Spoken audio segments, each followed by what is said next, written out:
आप क्या हुआ? आप एक लड़की के साथ लड़ रही, बदतमीजी कर रही है। ले चुप कर। आपको बात करनी, मैं कितने प्यार से बात कर रहा हूँ आपसे। आप एक लड़की के होने के नाते मैं कितने प्यार से बात कर रहा हूँ। से बाहर आ गया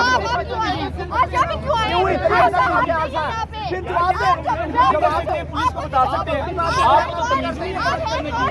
आप कौन है? पाकिस्तान को बदनाम करने वाले लोग कौन है? आपकी सोच इतनी घटिया क्या घटिया? बता दे, बता दे, बता दे, सोच बता दे। कौन सी हद पसंद है?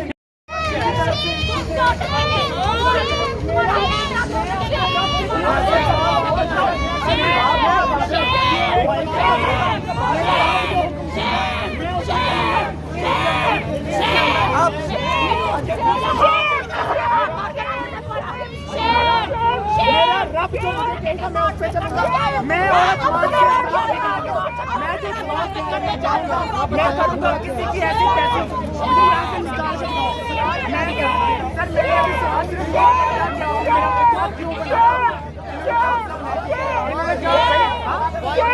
ये मुझे हरासा कर रही थी, धक्के दे रही थी। मैंने कहा अगर आपने मैं धक्का दूंगा हरासी में नहीं आता।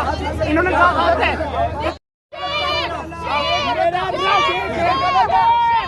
अच्छा बात